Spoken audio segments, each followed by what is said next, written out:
இன்று மாற்றத்தின் நாள். மாற்றம் உண்டு. ஆண்டவராகிய இயேசுவின் நாமத்தினாலே மாற்றம் உண்டு என்கிற இந்த அனுதின தியானத்தின் மூலமாக உங்களை சந்திக்கிறதுல எனக்கு மிகுந்த சந்தோஷம். ஆண்டவரும் இரட்சகருமாகிய இயேசுவின் நாமத்தினாலே உங்களை வாழ்த்துகிறேன். சுகமாயிருப்பேன் என்று விசுவாசிக்கிறேன். கர்த்தர் என் கூட இருக்கிறாரா? இருக்கிறார். தேவனை நான் நடத்துகிறாரா? நடத்துகிறார். கர்த்தர் என் வாழ்க்கையில் எல்லா காரியங்களிலையும் அவரை நம்பி வந்திருக்கிறேனே. என் வாழ்க்கையில் அவர் என்ன காரியத்தை விசேஷமாக எனக்கு செய்து விட்டார். எல்லாரையும் போல தானே என் வாழ்க்கை போய் கொண்டு இருக்கிறது. எனக்கு விசேஷமாக ஒரு காரியம் நடக்கவே இல்லையே அப்படி சொல்லாதீங்க. தேவன் நம்முடைய வாழ்க்கையில் சகல காரியங்களிலேயுமே விசேஷமாக கர்த்தர் நடத்தி கொண்டு இருக்கிறார். நிறைய நேரங்களில் நம்முடைய வாழ்க்கையில் உண்மை இல்லை, ஆனால் தேவன் உண்மையுள்ளவராகவே இருந்திருக்கிறார். உண்மைதானா? ஆண்டவர் உண்மையுள்ளவராகவே இருந்திருக்கிறார். நிறைய நேரங்களில் நாம் உண்மை இல்லாதவர்களாக இருந்தாலும் கூட என் நாமத்தை அவன் அறிந்திருக்கிறபடினால நான் அவனை உயர்ந்த அடைக்கலத்தில் என்று சொல்கிறார்.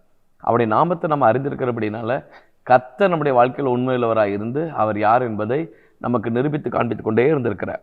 யாத்திராகமத்தின் புஸ்தகம் அது ஒரு பெரிய ஒரு நமக்கு ஆதாரமான ஒரு புத்தகம். 11ஆம் அதிகாரம் 7ஆம் வசனத்தில் ஒரு காரியத்தை ஆண்டவர் எழுதி வைக்கிறார். எக்ஸோடஸ் சாப்டர் 11 verse number 7ல், ஆனாலும் கர்த்தர் எகிப்தியருக்கும் இஸ்ரவேலருக்கும் பண்ணுகிற வித்தியாசத்தை நீங்கள் அறியும்படிக்கு இஸ்ரவேல் புத்திரர் அனைவருக்குள்ளும் மனிதர் முதல் மிருக ஜீவன்கள் வரைக்கும் ஒரு நாயாகிலும் தன் நாவை அசைப்பதில்லை.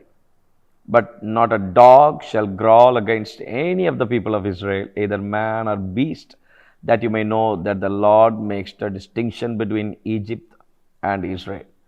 கர்த்தர் ஒரு வித்தியாசத்தை தேவனுடைய பிள்ளைகளுக்கும் எகிப்தியருக்கும் ஒரு வித்தியாசத்தை ஆண்டவர் உண்டு பண்ணி வைக்கிறார். ஆச்சரியமான விசேஷமாக ஒரு வித்தியாசம், விசேஷமான ஒரு நன்மை. உங்கள் வாழ்க்கையில் தேவன் உங்களை விசேஷப்படுத்தி வைத்திருக்கிறார். அதுக்காக ஆண்டவருக்கு ஸ்தோத்திரம் பண்ணுங்க. எல்லாருக்கும் நடக்கிறது போல் நம்ம வாழ்க்கையில் காரியம் நடப்பதில்லை, நமக்கு விசேஷமாக நடக்கும்.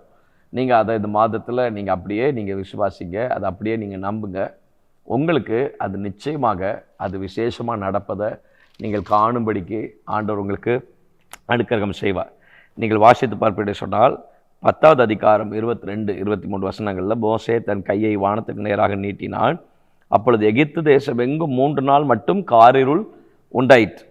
இஸ்ரவேல் புத்திரர் யாவருக்குமோவெனில் அவர்கள் வாசஸ்தலங்களிலே வெளிச்சம் இருந்தது.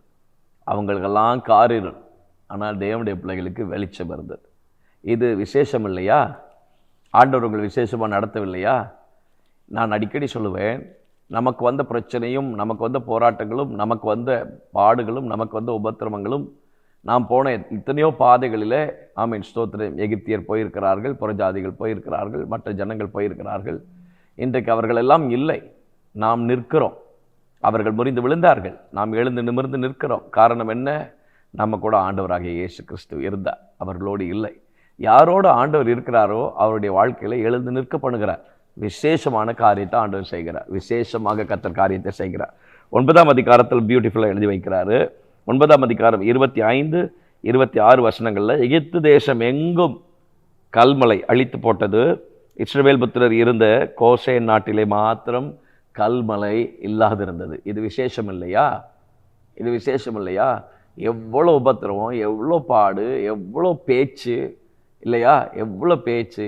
நம்ம வாழ்க்கையை அழிச்சிடணும்னு எழுப்பின எத்தனை மனுஷங்க, சபையை உடைச்சிடணும்னு எழுப்பின எத்தனை மனுஷங்க, நம்ம நேமை ஸ்பாயில் பண்ணி விட்டணும்னு எழுப்பின எத்தனை மனுஷங்க, நம்ம குடும்பத்தை டேமேஜ் பண்ணிடணும்னு எழுப்பின எத்தனை மனுஷங்க, நம்மளை தோக்கடிக்க பண்ணிட்டா நம்ம இனிமேல் இந்த இடத்துல நிற்கவே முடியாதுன்னு சொல்லிட்டு நம்மை பார்த்து எள்ளி நகையாடின எத்தனை மனுஷங்க, நம்மை பார்த்து பரியாசம் பண்ணின எத்தனை உதடுகள்.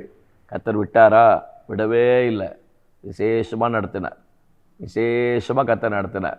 ஆகாரே, சொன்னதை மட்டும் நீ மனசில் வச்சுக்கன்றார்ல. ஆகாரே, நான் உனக்கு சொல்லியிருக்கிறேன் ஏற்கனவே, உன் பிள்ளையும் நான் நடத்துவேன், உன் பிள்ளையும் ஒரு தேசமாக இருக்கும். நீ ஏன் ஓடுற? நீ ஏன் மங்களாச்சிக்கிட்டு ஓடுற? நீ ஏன் அழுது புலம்பிட்டு பிரச்சனையை பார்த்தோன்னு ஓடிட்டே இருக்கிறியே? நீ பிரச்சனையை பார்த்து ஓடாத, நில்லு. ஒரு டேர்னிங் பாயிண்ட் இருக்குன்றார். உனக்கு ஒரு டேர்னிங் பாயிண்ட் இருக்குது. பிரச்சனையை பார்த்து ஓடாத, உன்னை விசேஷமாக நான் வச்சுருக்கிறேன், உன்னை விசேஷமாக நான் நடத்துவேன். உனக்கு ஒரு டேர்னிங் பாயிண்ட் ஒன்று, உங்களுக்கு ஒரு திருப்புமுனை உண்டு, உங்களுக்கு ஒரு திருப்புமுனை உண்டு. நீங்கள் கர்த்தருடைய வார்த்தையை மாத்திரம் நினைவு கூறுங்க. கர்த்தர் எப்படி எழுதி வைக்கிறார் பார்த்தீங்களா? ஆகார் ஆண்டவரை நோக்கி கூப்பிடுறா, கர்த்தர் எழுதி வைக்கிறார். கர்த்தர் பிள்ளையின் சத்தத்தை கேட்டார். ஏன் ஆகாரின் சத்தத்தை கேட்டார்னு எழுதலை? கர்த்தருடைய வார்த்தையை மறந்துட்டு ஓடுறா. அப்போ ஆண்டவர் ஞாபகப்படுத்துகிறார், பாரு நான் உன்னை நடத்துவேன். பிற்பாடு கண்களை திறக்கிறார். அங்கே முன்பதாக இருக்கிற ப்ரொவிஷனை கர்த்தர் பார்க்கறதுக்கு ஆண்டவர் உதவி செய்கிறார். நான் சொல்கிறேன், பிரச்சனையை பார்த்து போராட்டத்தை பார்த்து எப்போவுமே என் வாழ்க்கையில் இப்படித்தான் நடக்குதுன்னு ஓடாதீங்க. பிரச்சனையை பார்த்து சோர்ந்து எப்பவும் முறுமுறுக்காதீங்க. இல்லை, உங்களுக்கு கர்த்தர் விசேஷமாக காரியங்களை நடப்பிக்கிறார். உங்கள் வாழ்க்கையில் விசேஷமான காரியங்கள் நடந்து கொண்டு இருக்கிறது, நடத்தி இருக்கிறார், இனிமேலும் நடப்பிப்பார். அவங்களுக்கு கல்மலை, உங்களுக்கு கல்மலை கிடையாது. அவங்களுக்கு காரிருள், உங்களுக்கு வெளிச்சம். இதெல்லாம் விசேஷம் இல்லையா? இதை காட்டிலும் பெரிதானவைகளை காணும்படி ஆண்டவர் அனுக்கிரகம் செய்வார். நீங்கள் பிரச்சனையை பார்த்துட்டு நீங்களே சால்வ் பண்ணுற மாதிரி ஓடுனீங்கன்னா கர்த்தர் ஒதுங்கி நிற்பார். நீங்கள் பிரச்சனையை பார்த்துட்டு ஓடாதீங்க. You will have a turning point. உங்களுக்கு நிச்சயமாக ஒரு திருப்புமுனை உண்டு. கர்த்தர் அதில் ஒரு பெரிய வித்தியாசத்தை கர்த்தர் உண்டு பண்ணுவார். ஒரு திருப்புமுனையில் கொண்டு வந்து நிறுத்துவார். அங்கே தேவன் உங்களுக்கு ஒரு பெரிய வித்தியாசத்தை கர்த்தர் காண்பிப்பார். உங்கள் வாழ்க்கையில் இந்த மாதம் நடக்கிற காரியம் விசேஷமாக இருக்கும். தேவனே, இயேசுவின் நாமத்தினால நாங்கள் ஜெபிக்கிறோம். கர்த்தாவே, உண்மை நாங்கள் அறிந்திருக்கிறபடினால எங்கள் வாழ்க்கையில் நீங்கள் எல்லாவற்றையும் பெஸ்ட்டாக செய்கிறீங்க. தேங்க்யூப்பா, நன்றி என்று நாங்கள் நன்றி செலுத்துகிறோம். கர்த்தாவே, நீர் பாராட்டிய எல்லா கிருபைகளுக்காக, மேன்மைகளுக்காக, ஆச்சரியமான வழி நடத்துதலுக்காக ஸ்தோத்திரம் தேவனே, ஸ்தோத்திரம் கர்த்தாவே, ஸ்தோத்திரம் என்று நாங்கள் நன்றி செலுத்துகிறோம். ஒரு வித்தியாசத்தை உடைய பிள்ளைகளுக்கு உண்டு பண்ணும். நடக்கிற காரியங்கள் விசேஷமாக நடக்கட்டும். இதுவரைக்கும் நடத்தின காரியங்களுக்காக நாங்கள் நன்றி செலுத்துகிறோம். இனிமேலும் நடக்கிற காரியங்கள் விசேஷமாக உடைய பிள்ளைகளுக்கு நடைபெறட்டும் என்று நாங்கள் ஜெபிக்கிறோம். நிச்சயமான கிருபைகளை உடைய பிள்ளைகள் சுதந்திரித்துக் கொள்வதற்கு எங்கள் ஆண்டவரை அனுக்கிரகம் செய்யும். தொடர்ந்து கிருபை தாரும். இயேசுவின் நாமத்தில் ஜெபிக்கிறோம் நல்ல பிதாவே, ஆமென், ஆமென், ஆமென். May God bless you. கர்த்தர் உங்க கூட இருக்கிறார். வித்தியாசத்தை உண்டு பண்ணுவார், விசேஷமாக நடத்துவார். நிச்சயமாக ஒரு திருப்புமுனை உண்டு. தைரியமா இருங்க.